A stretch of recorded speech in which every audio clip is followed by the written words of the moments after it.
እኔ እንዴት ነው የሚያምሩት! በማርያም ኦ ማይ ጋድ! ከስንት ጊዜ በኋላ ጋይስ፣ ከስንት ጊዜ በኋላ ይሄን ፈገግታቸውን ይሄን ሳቃቸው ነበር ናፍቆን የነበረ እውነት ለመናገር ማለት ነው። ዛሬ ደግሞ ለየት ባለ ነገር እንዴት እንደሚያምሩት የምር አልጠበቅንም ጋይሶች፣ እንዴት እንደሚያምሩ ማለት ነው።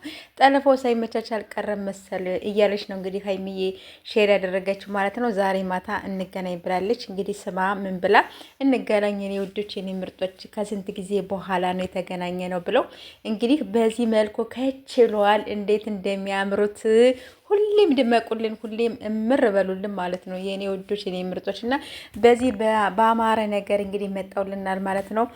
ያው ቢመሽም ችግር የለውም እና በዚህ መልኩ ባበደ ነገር ይዘውልን መጠዋል። ይመቻችሁ።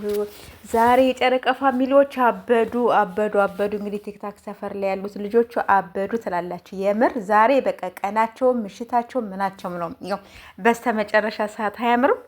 የምር እንዴት እንዳማሩ ሁሌም ፈገግ በሉልን። በቃ በዚህ መልኩ መጠዋል ማለት ነው። ይመርባችሁ የኔ ውዶች የኔ ምርጦች።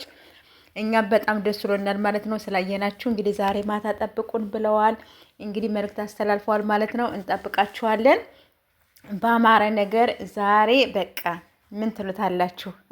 እንዲህ በመሸነ የመጡ ችግር የለውም። እና የኔ ውዶች የኔ ምርጦች በዚህ መልኩ መጥተዋል። ሰብስክራይብ፣ ላይክ፣ ሸር እያደረጋችሁ አበረታቱኝ፣ እንዳታልፉኝ የኔ ውዶች።